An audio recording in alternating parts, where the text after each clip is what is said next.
we have an eternal physician who heals us of all our ailments.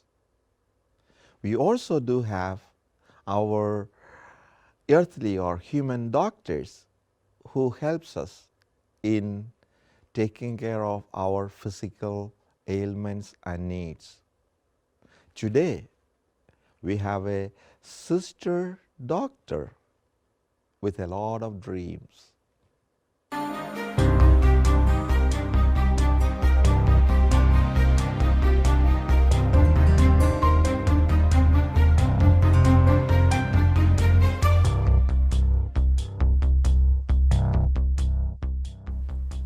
Welcome to Wordnet Productions, and I'm Father Sony Sebastian. Today we are having a discussion with Sister Chilee Okoko, who is a member of the Congregation of the Daughters of Mary, Mother of Mercy. She comes from the country Nigeria, but presently she is working at the Diocese of San Bernardino as the Director of the Ministry of Life, Dignity and Justice. We are so glad to have you, Sister Chilee. Welcome to Wordnet. Thank you, Father Sonny. I'm glad you have me today. Tell us where in Nigeria you come from. Thank you again, Father Sonny, for having me today. I come from the eastern part of Nigeria, a place called Ozuabam in Arochukwu local government area of Abia State in Nigeria. I didn't understand any of it, but then I know that that is the right one. Yeah, so Abia State is Igbo land. Oh, okay. You know, in Nigeria, we have three major ethnic groups. We have the Igbos, the Yorubas, and the Hausas. So the Igbos occupy the eastern part of Nigeria, and that is where I come from. Now, in your, going back to your own childhood as well as your own village, while we were discussing before the interview, you shared with me about the faith life, so also of the situation in your own village. Your village was mainly a Presbyterian dominant village. Can you share about some of those things with us? My village was predominantly African traditional religion. My grandfather was an African traditional religionist, right? And my grandmother. Then later on, Mary Slessor, and Nigeria was colonized by the British. So Mary Slessor and her group came from Britain and introduced the CMS church and then the Presbyterian. However, the Presbyterian became more dominant than the CMS. And so many of the people in my area that converted from African traditional religion were mostly Presbyterian. And then following up that, we are also like some of these other churches like the Apostolic Church, the Cherubim and Seraphim Church, Assemblies of God, So the Catholics, the Irish missionaries came a little bit late. So Catholicism in my town is just about maybe 100 years right now. And you could even figure that out by the fact that I, sitting here with you today, is the first religious from my town. And you are the first religious nun. Yes, but non everything. Yeah. So that's to show you how new. So now, are there now, after you? Yes, after me now, we have about 10. Religious sisters? Religious sisters and after me. And then priests, we have about 15 priests. Actually, my younger brother is also a priest. Oh, really? Which religious? No, with the Diocese of Omahia. Okay, yes, great. Father Joseph Okoko. Okay. Oh, wonderful, wonderful. So the Catholics, the Catholic Church usually came with, social services, healthcare, The first bishop of my diocese, Bishop Anthony Mwedo, who also happens to be the founder of my congregation, came along with social services, education, healthcare. And it may interest you to know, I'm just a second generation Catholic. My father became Catholic when he was orphaned at the age of 10. And so the Irish missionaries adopted him and, of course, baptized him and named him Patrick. So my father was Patrick. So that's why in my extended family, it is only my immediate family that is Catholic. Most of the others are still Presbyterians. Now, you are a religious, so also you are a medical doctor. Yes. You are, by profession, Yeah. you are a medical doctor. What led you to choose or to become a medical doctor? Well, actually, I planned on becoming a lawyer. I was more interested in law because I always have this thing in me that wants to defend whoever, the rights. to fight for justice, to defend whoever I perceive is defenseless. However, when I got into the convent, the superior general, then asked me if I could consider healthcare, because healthcare is very much needed, in our locality. There weren't hospitals, clinics, and not many people were in the medical profession. And of course, I said yes. So that was how I switched from wanting to go Be a lawyer? be a lawyer to becoming. So originally, I didn't plan to become a doctor. I wanted to be a lawyer. Where did you do your MBBS? I did that in Nigeria, University of Nigeria. Okay. University of Nigerian, College of Medicine. Have you also done more, like you being a medical doctor, you have...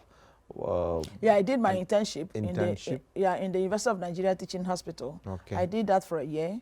And then I worked in Mercy Hospital, Okwele, in Imo State. Okay. Before you came Before to the I United came States. here. Yeah. Oh, great. And I'm hoping and looking forward to going back to the hospital.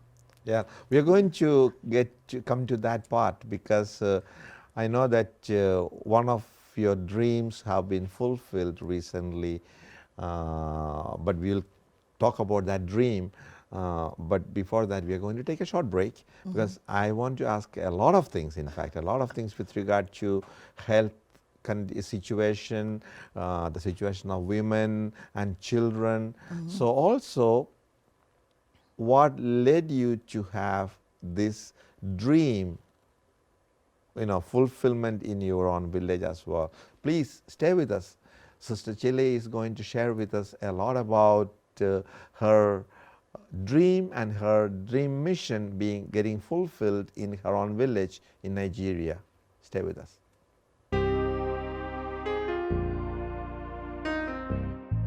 Do you want to fall in love with God? I'm sure we all want to. The book of Psalms contains the directions. Thousands of years ago, people like you and me talked to God out of the depths of their hearts, revealing an intimate love. Psalms are the expression of the faith in God by people around 3,000 years ago. God was not a mere abstract creator, but was present, involved, and a real person of power and emotions. Now, when we read or listen to the Psalms, we can know the intensity of this love. Entering into the influence of the Psalms, we can find a path to know and love God. To know more about the Psalms, you should get a copy of Father Mike Manning's booklet, The Psalms. It will help you to understand the 150 Psalms better, as he has categorized them. He uses the technique of acts: adoration, contrition, thanksgiving, and supplication. Get your copy today and know the categories. Learn to pray with the Psalms. Call the number on the screen or email us. You can also get it through our website. Get your copy today.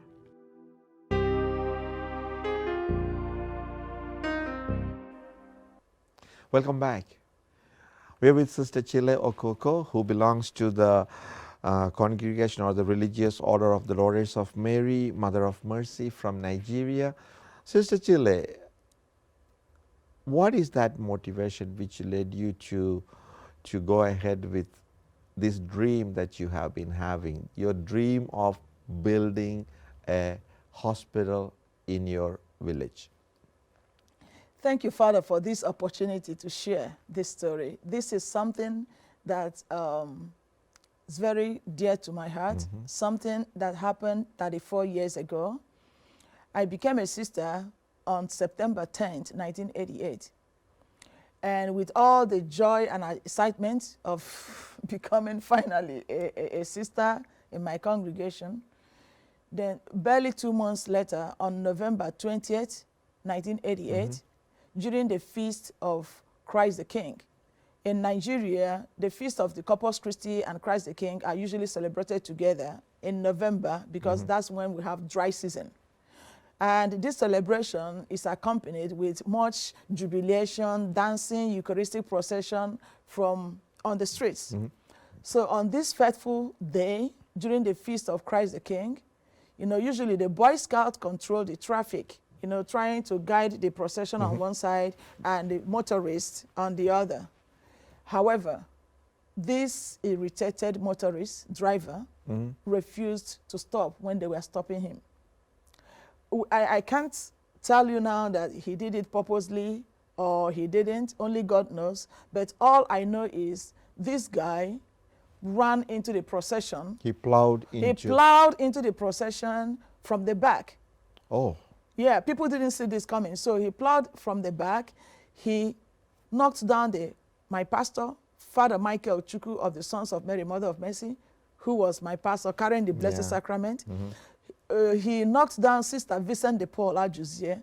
He was a sister of my order who was directing the flower girls for the procession, and knocked down 11 other men. Because usually the Christian fathers usually, you know, are the last in the procession, following the priest. So he plowed in through them to the priest, to the sisters. And this was a hot Sunday afternoon. There was no hospital anywhere to take these people. People don't own vehicles like here, you know. There were no vehicles available. The nearest hospital to that place was like 60 miles away in the city.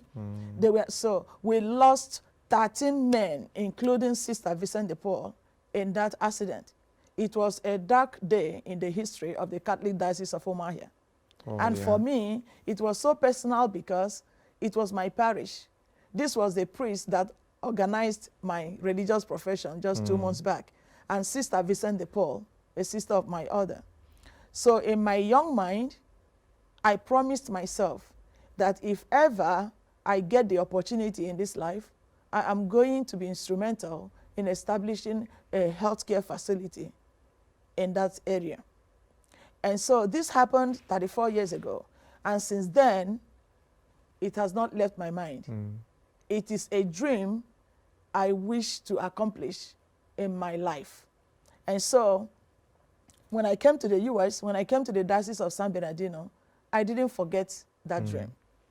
So I started speaking about it to people every opportunity I got. Raising funds? You know, and then I spoke to people, and then I spoke about it with the Bishop Gerard Barnes of the Diocese of San Bernardino. And so the diocese had this sacrificial giving grant, the international sacrificial grant, to help countries, other countries, especially those with people serving in the Diocese of San Bernardino. And so this project benefited a couple of times from that grant. Then I have some family, friends also. I spoke, so whenever anybody asks me, oh, what do you want us to do for you? I'll tell them, I have this hospital I want to build for these people in this very remote part of Igbo land. And so I channeled every gift, everything I got from anybody and everybody into this project, because my greatest joy would be to see it happen. Even if it means me not having anything personally. That project for me was the ultimate blessing I could bring from dream God come true. To my people, and God made it happen through the instruments of... When did you inaugurate the people. hospital? When did you inaugurate the hospital? The hospital was inaugurated on January 2nd, 2023 by the Bishop of the Diocese of Umuahia. Oh, great, wonderful. How many beds? 100 beds. So it's a hospital with a 100-bed facility? Yes, 100-bed facility. How many departments do you have there? Several. We have the general outpatient department. Then we have the pediatrics. We have obstetrics and gynecology. We have cardiology, neurology, and we have a well-equipped pharmacy. Wow. you know, for that. And we also provide mortuary services. Okay. Yeah. Mortuary services, when you say ambulance and Yes. So, well, program. yeah, for now we don't have an ambulance and we will want to. So right yeah. now it is only transportation, motorway service. Yes. Okay. Yes. And then for that hospital, because it's very rural, you know, to be able to get doctors to accept Yeah, to that's go what there, I was going to ask you. it Do you is have enough important to doctors? provide them accommodation. So we also built a house for all the medical staff. Because already accepting to go to that remote area is already a huge sacrifice. So the least we can do is at least provide them decent accommodation. So we have 3 doctors, about 6 nurses, 2 lab scientists, 1 radiographer, and then 2 pharmacy technicians. All of them are accommodated within the compound of the hospital. You know, so Sister Chilee, I know it's a big task. It's definitely a dream come true. I see that joy on your face and the excitement as you are sharing. But my next question is, where do you find the funds to get the hospital going? Because you have to pay all these doctors and the staff, so also maintain the hospital and also make sure that all the equipments. Today, medical field is not just being a physical doctor, it is a lot of machineries, you know, all advanced technology. Where do you get all those things now from? Father, thank you so much for this question. I was hoping and praying you would ask me something like this. Yes, completing and opening the hospital is like one mission accomplished.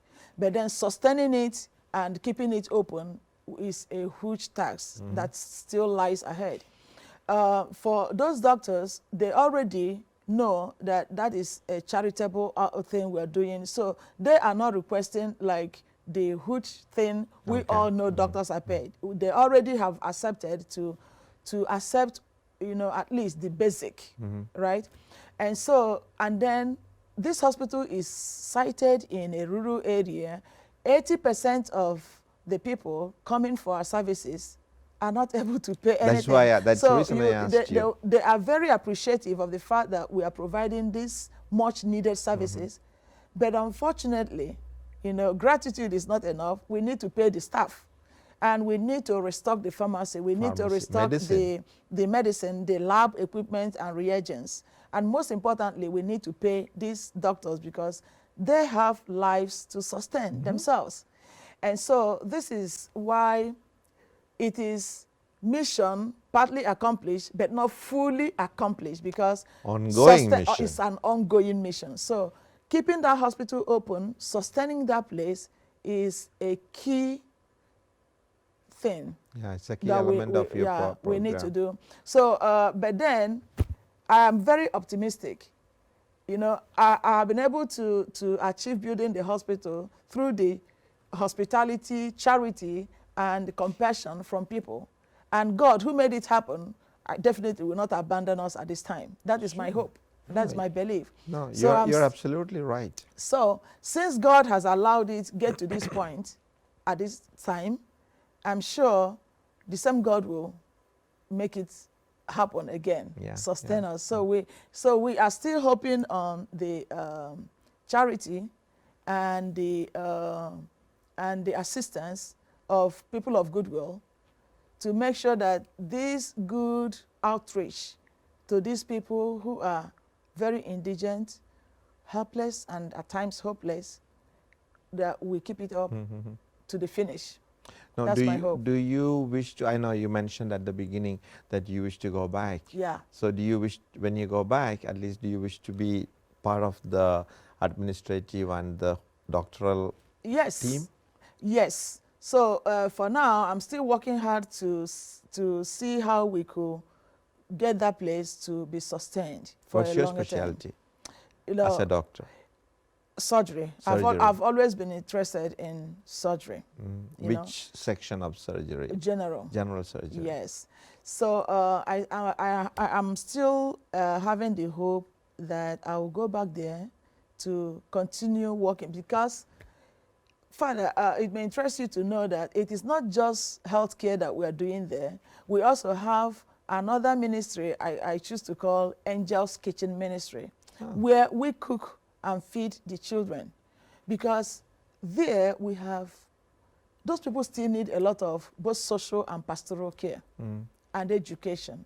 We have so many little kids from teenage, consequences of teenage pregnancies, consequences of child marriages, consequences of lack of knowledge and education. And many of these kids have nowhere to go. They don't have enough food.